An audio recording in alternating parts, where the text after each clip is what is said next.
Hi friends, welcome back to our YouTube channel.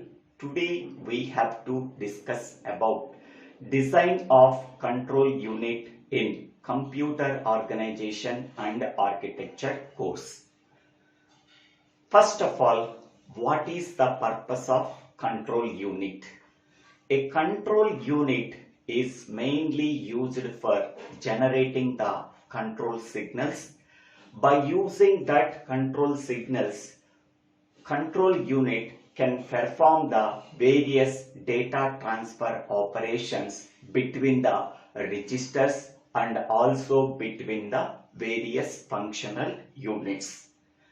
Generally, control unit can be designed in two ways. First one is hardwired control unit. Second one is microprogrammed control unit. In the case of hardwired control unit, the control logic can be implemented with hardware components such as decoders, multiplexers, encoders, and flip-flops, etc. Whereas in the case of microprogrammed control unit, control logic can be implemented with the microprogram. A microprogram is a set of micro instructions.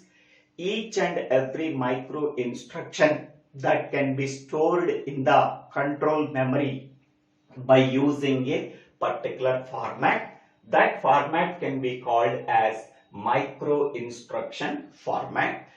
This micro instruction format consists of 20 bits. These 20 bits can be divided into 4 fields. The first field can be called as AD field. AD field stands for address field. It consists of 7 bits. AD field contains the addresses of the micro instructions. Sometimes it may contain the branch address also. Next, BR field contains the type of branch to be used. It consists of 2 bits. Next, CD field consists of 2 bits.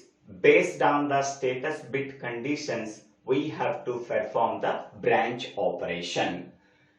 Next one, F1, F2, F3 are called as micro operation field. So, each micro operation field contains 3 bits. F1 contains 3 bits, F2 contains 3 bits, F3 contains 3 bits. So, these 3 bits in F1 can be sent to a decoder. It can produce the 8 outputs. Hence, we are taking the 3 by 8 decoder. The 8 outputs are 0 to 7. Among that 8 outputs, one output does not perform any operation. That output can be called as no operation output. So, among the 8 outputs, one output does not perform any operation. The remaining 7, 0 to 6, perform a particular operations.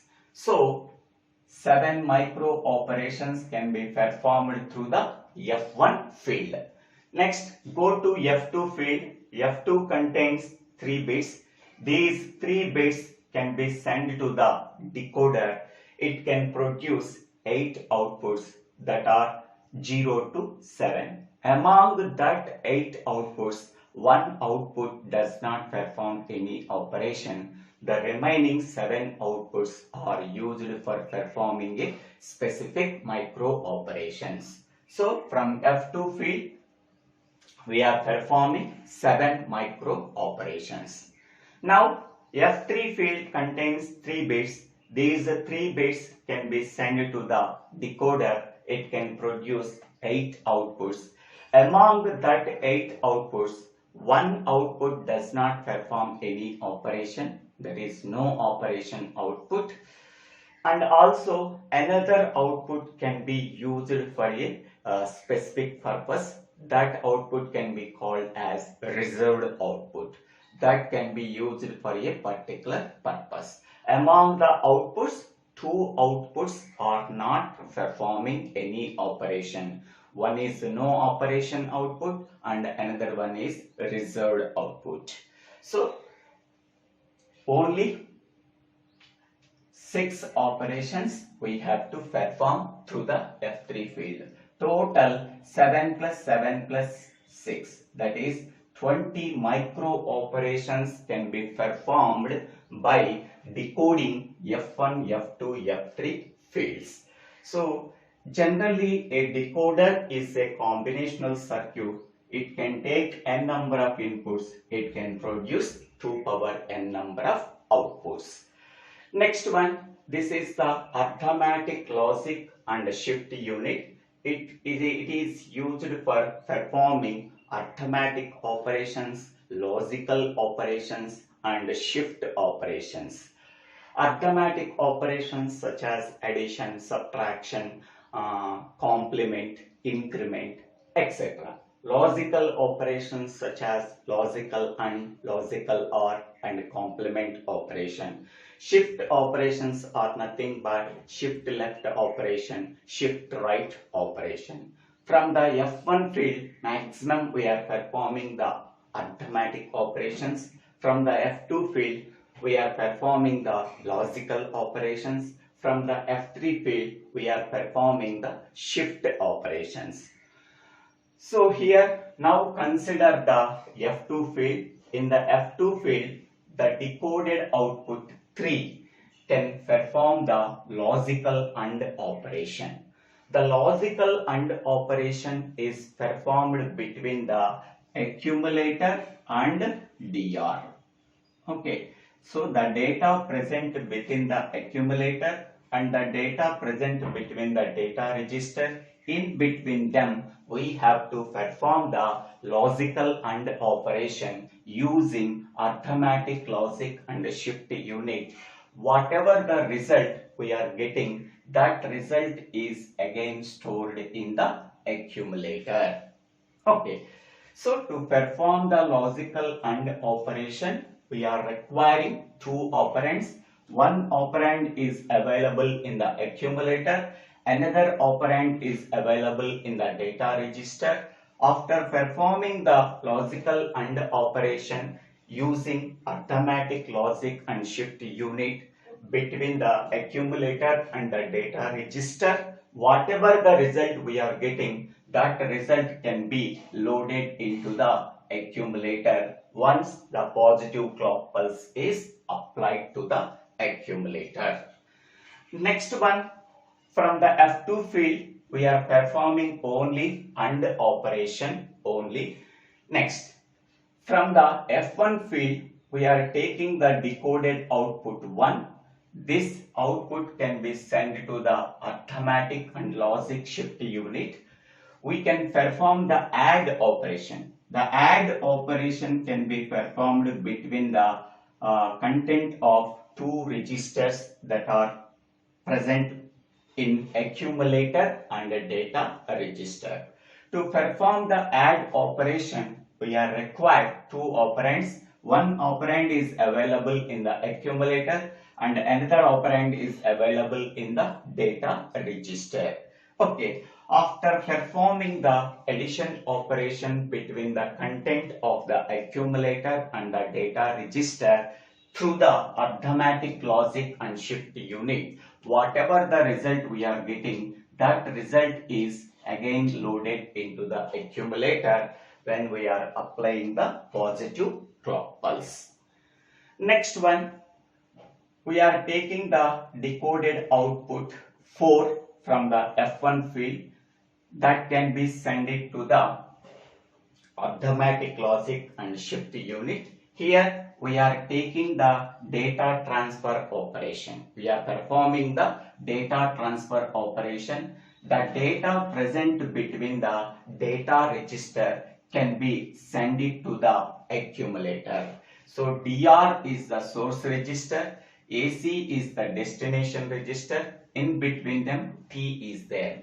So transfer of data from data register to accumulator, that data can be loaded into the accumulator by applying the positive clock pulse. Okay. Next one. So here from the F2 field, I am taking only logical AND operation. From the F1 field, I am performing add operation and DRT-AC operation. Next one. We are taking the fifth decoded output from the F1 field. So it is used for transferring the data between data register and accumulator. Data register and accumulator. And also sixth output is used for transferring the data from program counter to address register. Program counter to address register. Okay. Among that two transfers, okay, only one transfer can be performed through this multiplexer. Okay, so this is the select.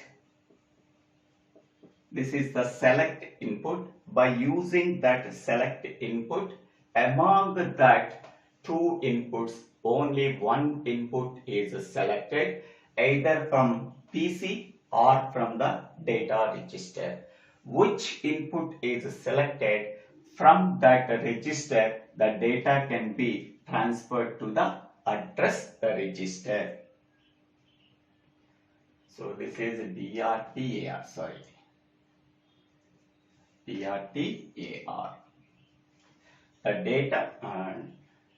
data can be transferred from data register to address register. Here the data can be transferred from program counter to address register.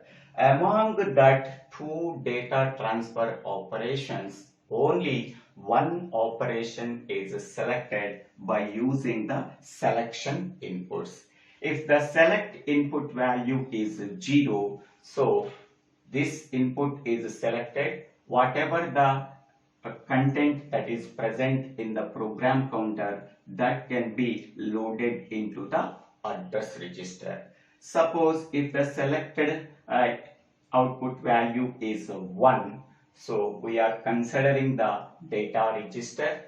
The data present between the data present within the data register can be transferred to the address register. Okay, here data register contains 16 bits and address register contains 11 bits, so that only least significant 11 bits can be transferred to the address register. Okay, so here we have to use the logical OR operation. Either this input is selected or this input is selected. Among that two inputs, one input is selected by using the multiplexer. If the multiplexer, if the selection input value is 0, then we are transferring the data between the PC and AR, from PC to AR. If the selected output value is selected input value is 1, we are transferring the data from data register to address register. Okay, so transferring the data from PC to AR or DR to AR can be performed by applying the positive clock pulse. Whenever the positive clock pulse can be applied to the address register, the load input is activated. Whenever the load input is activated, either from the PC or from the data register, the data can be transferred to address register. Okay. Here also, whenever we are applying a positive clock pulse, so AC register is ready to load some information from the automatic logic and shift unit. So among the 20 micro operations, I am specifying only 1, 2, 3, 4, 5. Where I am specifying only 5 micro operations. If the remaining 50 micro operations can be represented. So the diagram is more complex, so that we do not draw the remaining 15 micro operations, but they are performing by using these decoded outputs. Only I am mentioning 5 outputs, 5 micro operations. Okay, to avoid that complexity in the diagram, I am specifying only 5 micro operations. The remaining 50 micro operations or 15 micro operations are also performed through this control unit. But in the F3 field, so it can produce 8 outputs. Among that 8 outputs, 2 outputs does not perform any operation. One is no operation and another one is a reserved operation. The remaining 6 we have to perform some micro operations, but I am not mentioning any one operation from the F3 field to reduce the complexity of the diagram. So in this way, control unit can be designed. So this diagram illustrates the decoding of microoperation field. Here F1, F2, F3 are microoperation fields. How they are decoded? To decode that microoperation fields, we are using 3x8 decoders. It can produce 8 outputs. Among that 8 outputs, each and every output can specify a particular micro operation. So here one operation is no operation, here one operation is no operation, here one operation is no operation, and another one is reserved for a specific purpose. So in this way, 20 micro operations can be performed by using this control unit. In the next video, we have to discuss about microprogram sequencer in the design of control unit. I hope all of you understanding this video. If you really understanding this video, please click on the like button and share this video to your friends and classmates. If you have any difficulty for understanding this concept, please put your doubts in the comment section. I will try to clarify your doubts. So please subscribe my YouTube channel, DIVVELA SRINIVASA.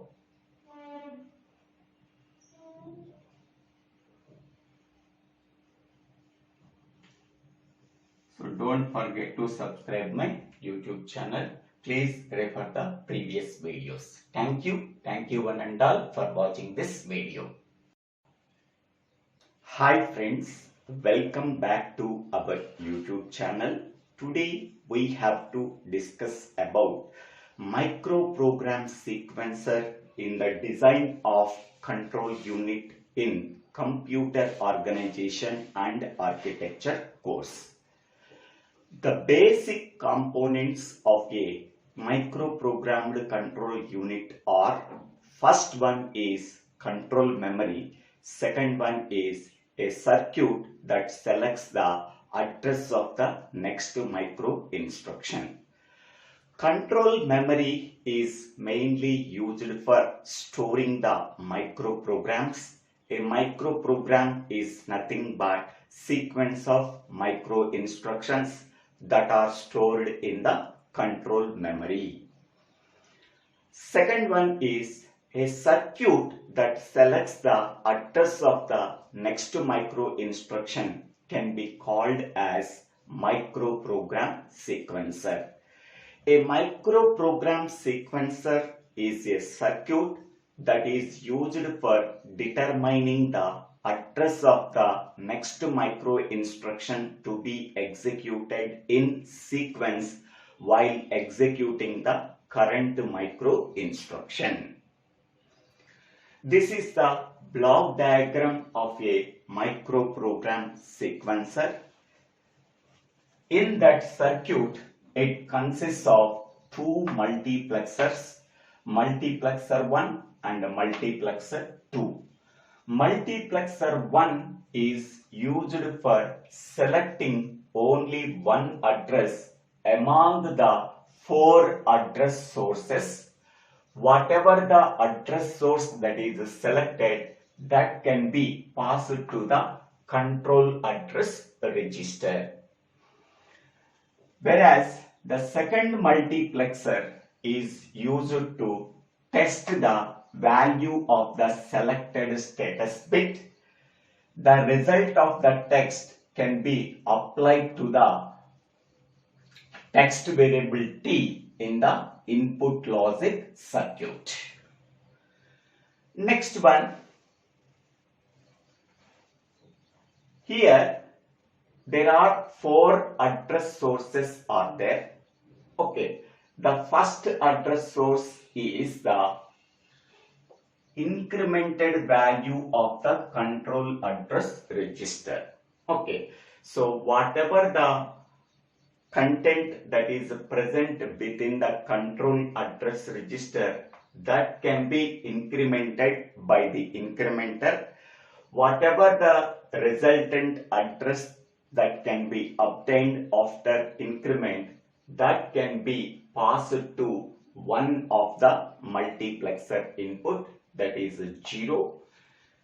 The incremented value can also be passed to the subroutine register. The output of the subroutine register can be passed to the second input of the multiplexer 1. Next one, the address field of the current micro instruction can be passed as another address source that can be applied to the one input of the multiplexer 1. Next one, an external address that can be obtained after performing the mapping logic, that address can be passed to the third input of multiplexer 1. Okay, so these are the 4 address sources. This address source coming from the incremented value of the content of the control address register. Next one, this address source coming from the address field of the current micro instruction. This address field coming from the output of the subroutine register. This address field coming from the external address after performing the mapping logic. Okay, so these are the 4 address sources. Among that 4 address sources, we are selecting only one address source using the selection inputs of the multiplexer 1. S1 and S0 are the selection inputs. These values are 0, 0. It selects the 0 input of the multiplexer 1. Then the incremented value of the control address register can be passed to the control address register through this multiplexer 1. If S1 and S0 values are 0, 1, the equivalent decimal value is 1, then the address field of the current micro instruction provides an address. That address can be passed to the control address register through the multiplexer 1 if S1, S0 values are equal to 0, 1. Next one, S1 and S0 values are equal to 1, 0. The equivalent decimal value is 2. So the incremented value of the control address register can be passed to the subroutine register. The subroutine register always contains the return address. That return address is used for returning from the subroutine to the main program. The output of the subroutine register provides an address. That address can be passed to the control address register if S1, S0 values are equal to 1, 0. Next one, S1 and S0 values are equal to 1, 1. The equivalent decimal value is 3. So, whatever the address that is present after performing the mapping logic, that address is called as external address.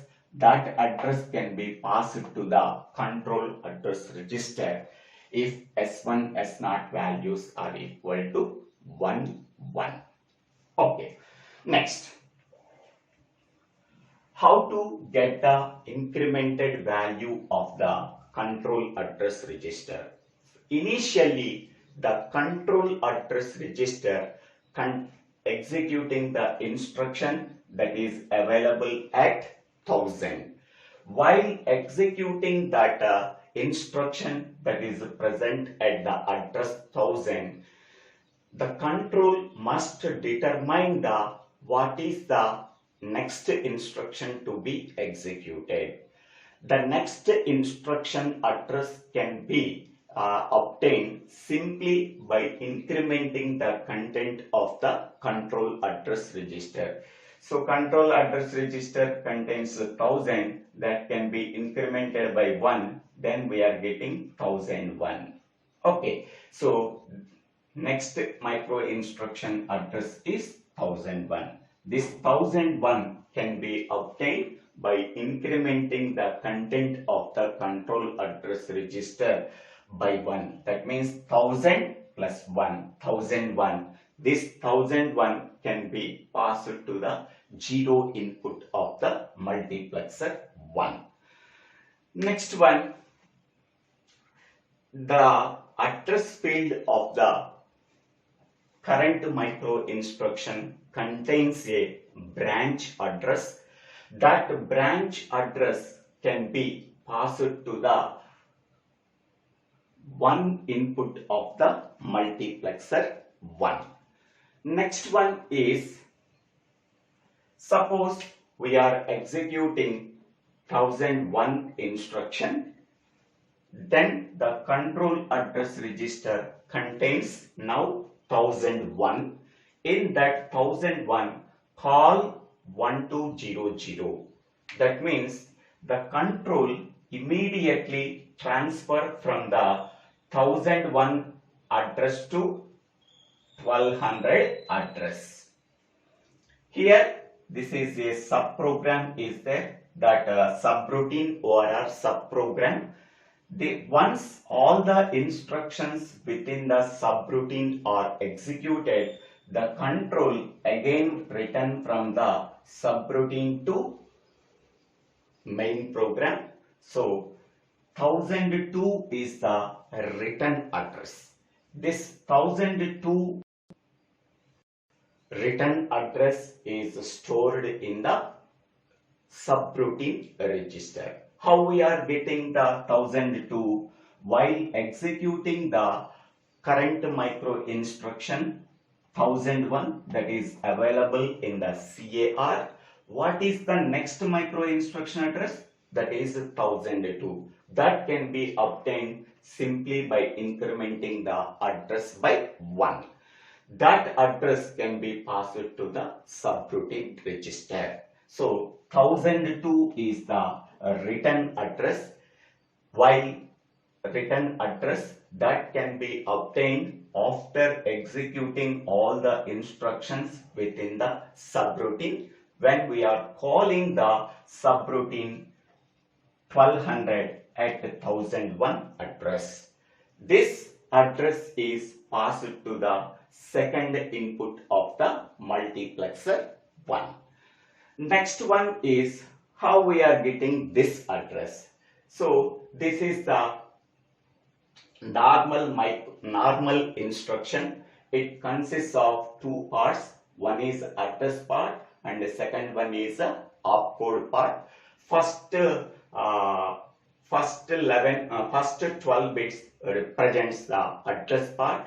The remaining 4 bits represents the opcode part.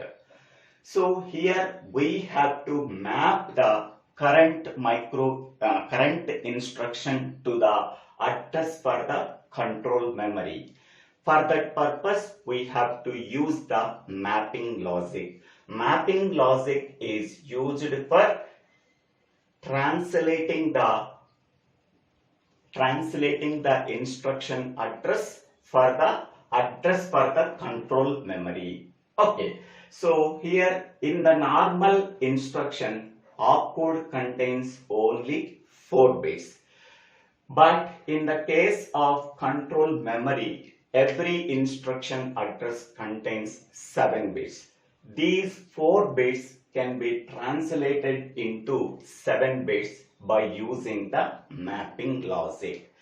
So for that purpose, the most significant bit value can be assigned as 0 and the 4 opcode bits directly assigned to the micro instruction address, and the least 2 significant bits can be assigned as zeros. Okay, here opcode bits are 1101. These opcode bits directly applied to the micro instruction address 1101. We are assigning the most significant bit as 0 and least 2 significant bits can be assigned as zeros. So then we are getting 110100. This is the 7-bit micro instruction address. So these 4-bit opcode can be converted into 7-bit micro instruction address for the control memory. This translation can be called as mapping logic. After applying the mapping logic, we are getting some external micro instruction address that can be passed to the third input of the multiplexer 1.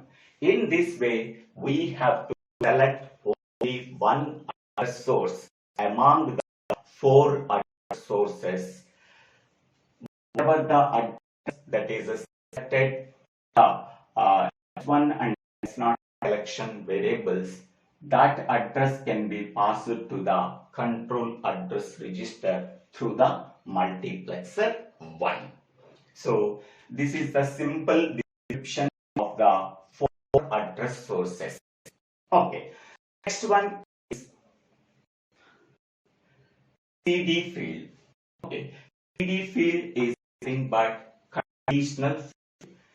Conditional field contains 2 bits. These 2 bits can be passed to the as input for the multiplexer 2. These two bits can be added as the selection input for the multiplexer 2. Okay. CD contains 2 bits. These 2 bits can act as the selection inputs for multiplexer 2. By using the 2 selection inputs, we are selecting only one status bit. Whatever status bit that is selected, that value can be stored in the text variable. That text variable value can be passed to the variable t in the input logic circuit. Okay, so the bits that are present in the CD field can act as the selection inputs for multiplexer 2. So these are the 4 inputs for multiplexer 2. So 1 is nothing but unconditional, it always true. Next one, I is nothing but indirect address bit. It contains either 0 value or 1 value.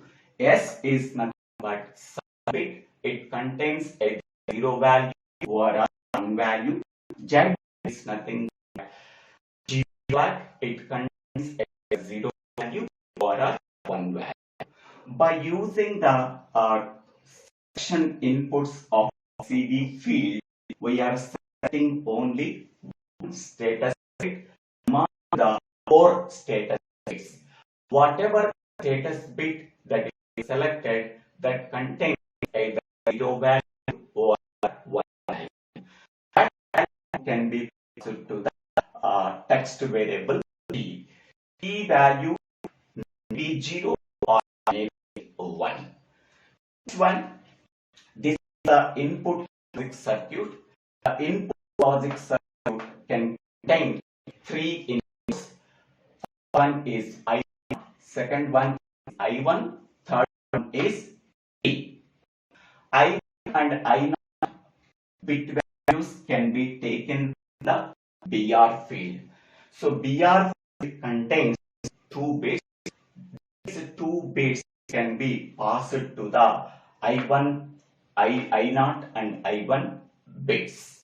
Okay, so whatever bit values that are present in the BR field, that values can be assigned to I0 and I1, where T is nothing but whatever the selected status bit is, that value will be either 0 value or 1 value. Okay. Next, the outputs of the input logic circuits are S1, S0, and L.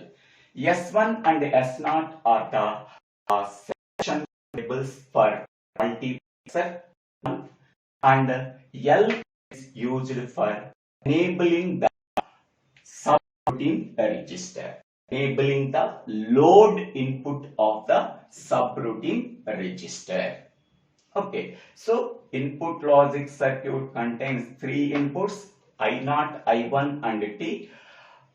It produces 3 outputs, S1, S0 and L. Okay, L is used for enabling the load input of the subroutine register. S1 and S0 are act as selection inputs for multiplexer 1. By using that selection inputs, we are selecting only one address source among the 4 address sources. Whatever the address source that is selected, that can be passed to the control address register. The control address register is receiving the address from multiplexer 1 whenever we are applying the clock pulse. The content of the control address register can be passed to the control memory. That address represents what is the instruction that is to be read from the control memory. So in the control memory, we are storing the micro instructions by using a particular format of 20 bits. First 7 bits represents the address field. Next 2 bits represents the DR field. Next 2 bits represents the C field. Next 9 bits represents the microoperation fields F1, F2, F3. Each F field contains 3 bits. Okay. Next one is what is the truth table for the input logic circuit. Okay, before going to the truth table of input logic circuit, okay, whenever the load input is enabled of input logic circuit, then subroutine register is ready for receiving the incremented value of the control address register. The incremented value of the control address register is loaded into the subroutine register whenever the load input is enabled. Okay, now we can go for the truth table of input logic circuit. Input logic circuit that is mentioned in the microprogram sequencer is used for determining the type of operation to be performed. What are the operations that can be performed through the input logic circuit? That is increment operation, branch or jump operation, calling a subroutine, returning from the subroutine, and mapping logic. So these are the operations that can be performed by the input logic circuit. This is the truth table of input logic circuit. So BR field, first column represents the BR field, second column represents the inputs of the input logic circuit I1, I0 and T, and third column represents the selection inputs of multiplexer 1, and fourth column represents the load SBR, that means loading the return address into the SBR whenever the load input is enabled. Okay, so here by observing the previous diagram, okay, whatever the bits that are present within the BR field, that bits can be assigned to the I1, I0 inputs of the input logic circuit, so that these two bits are similar. Okay, 0 0 0 0 0 0 0 0 0 1 0 1 0 1 0 1 1 0 1 0 1 1 1 1.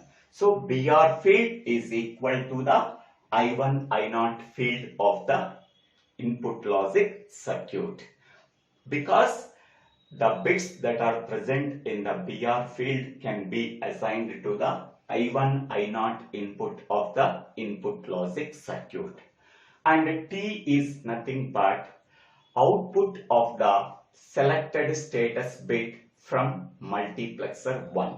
It may contain either 0 value or a 1 value. While performing the mapping logic T value cannot be used. So that it can be represented with don't cares. Okay, BR value is equal to 1 0 and BR value is equal to 1 1. T value cannot be considered. So that it can be represented with don't cares. Next one, multiplexer 1 contains two selection inputs S1 and S0 that can be determined from the output of the input logic circuit. Okay, that means S1 and S0 selection input values occurred. S1 and S0 selection input values are generated from the output of the input logic circuit. The output of the input logic circuit depends on the bits that are present in the BR field and whatever the selected status bit that is selected through the multiplexer 1. Based on that, we are determining the S1 and S0 selection input values. And this one is load SBR. So we are loading the return address into the SBR by the incremented value of the control address register. Then how these values can be, S1 and S0 values can be obtained by using the simplified Boolean functions. So I1 value can be assigned to S1 value. See this one, whatever the I1 bit values are there, the same bit values can be assigned to S1. Okay. Next, S0 bit value can be calculated by using this Boolean function I1 multiplied with I0 plus I1 dash into T. Okay. Next, how we are finding out this L value? L is equal to I1 dash I0 into T. Okay. So by using this simplified Boolean functions, we have to find out these three values S1, S0 and L. Okay. Now, in this case only L value is equal to 1. L value is equal to 1. how we are obtaining L value is equal to 1 when BR field contains the value 0, 1. BR field contains the value 0, 1 and T value is 1. T value is 1. So whenever the BR field value is 0, 1 and I0, I1 values are nothing but, so that is I0 value is 1 and I1 value is 0. Okay, because the bits that are present in the BR field can be assigned to the I1, I0 bit values, so that I1 value is 0 and I0 value is 1. Okay, this case I1 value is 0, I0 value is 1 whenever BR field value contains 0, 1. At that time, what is the T value? T value is 1. So in that case, the selection input values S1 value is 0 and S0 value is 1. So L value is equal to 1 can be obtained when BR value is equal to 0, 1. At that time, I0 is equal to 1, I1 is equal to 0 and T value is equal to 1 and S1, S0 values are 0, 1. At that time, L value is enabled. The load input of subroutine register is enabled when BR value is equal to 0, 1 and T value is equal to 1 and S1, S0 value is equal to 0, 1. At that time, the load input is enabled. Whenever the load input is enabled, the subroutine register is receiving the return address from the incrementer. That incrementer contains the incremented value of the control address register by 1. So in this way, we have to find out the S1, S0 and L values. In the remaining all cases, L value is equal to 0. L value is equal to 1 we are obtaining by satisfying these conditions only. In the remaining all cases, L value is equal to 0. Okay. For determining S1, S0 and L value, we are using this simplified Boolean functions. This can be written by using the truth table of input logic circuit. This is the simple description of microprogram sequencer in design of control unit. I hope all of you understanding this video. If you really understanding this video, please click on the like button and share this video to your friends and classmates. If you really like this video, please subscribe my YouTube channel. So DIVVELA SRINIVASA. After subscribing my YouTube channel, click on the bell icon to get the future updates in my YouTube channel. Don't forget to subscribe my YouTube channel. Thank you one and all for watching this video.